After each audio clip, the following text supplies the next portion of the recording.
La troisième mission des universités pour nous est quelque chose de vraiment très important, car ça fait longtemps qu'on considère que la recherche a un impact sur la société, a un impact bénéfique dans le développement de médicaments, par exemple, dans le développement de nouvelles sources d'énergie, mais ça n'a pas toujours été le cas. Est-ce que la société aurait voulu que des bombes atomiques soient créées, par exemple? Est-ce que des virus qui sont étudiés en laboratoire et qui pourraient se répandre dans la nature ne posent pas des questions d'autonomie de la recherche? Donc, sans mettre en accusation la recherche, on se dit que le chercheur est aussi membre de la société et reçoit l'impact finalement qu'il génère. Donc pour nous, ce qui est important, c'est que le monde de la recherche se prenne conscience qu'il vit dans cette société, qu'il en est acteur et qu'il en est aussi un acteur fort à la fois dans la restitution de ce qu'il obtient et aussi également dans ce qu'il génère. Aussi, on pense essentiel que le chercheur à la fois développe son dialogue avec la société civile, mais apprenne de la société civile, comprenne qu'il y a une expérience de terrain, des savoirs profanes, des savoirs expérientiels qu'il n'aurait pas envisagés, qui lui permettent de voir les choses différemment, qui lui permettent de se rendre compte que sa recherche est peut-être en silo et peut-être trop déconnectée de problématiques sociétales, de besoins de la population. Et dans certains cas, ça lui permet aussi d'envisager des nouvelles formes de créer de la connaissance, à la fois en termes de méthode.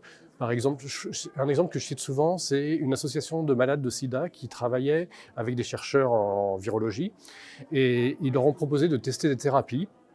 Et la méthode classique, c'est on donne à un certain nombre de patients la thérapie testée et à d'autres patients des placebos, donc des faux médicaments.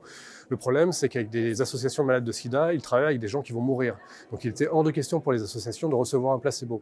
Donc le chercheur a dû redéfinir sa manière de faire de la recherche sans travailler avec des placebos.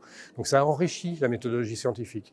Et la science, telle qu'elle a toujours été conçue, c'est toujours enrichie de ces pas de côté, de ces différentes manières d'appréhender son travail de recherche. Donc pour nous, c'est important que le chercheur, au-delà de son travail d'enseignant et de chercheur, enfin peut-être pas au-delà, plutôt à l'intérieur de son travail d'enseignement et de recherche, prenne conscience des petits pas de côté à faire pour mieux la mettre en connexion avec la société, avec les différentes façons de voir, notamment pour éviter la crise de confiance qui est en train de se développer. On s'aperçoit, on est dans un monde de fake news, et la parole du chercheur commence à être très fragilisée parce qu'il s'est mis d'une façon ou d'une autre du côté du pouvoir. Et dans les sociétés qui nous traversent actuellement, le pouvoir est toujours mis en défiance. Donc que le chercheur puisse servir de passerelle, c'est peut-être pas l'objectif, mais en tout cas qu'il puisse jouer le rôle un peu d'intermédiaire entre ce qui est produit dans le laboratoire et ce qui sera ensuite disséminé dans la nature, que ce soit des connaissances, enfin des produits ou des connaissances, ça lui permet aussi d'avoir une meilleure perception de son rôle, de son utilité sociale et de son utilité de chercheur tout court.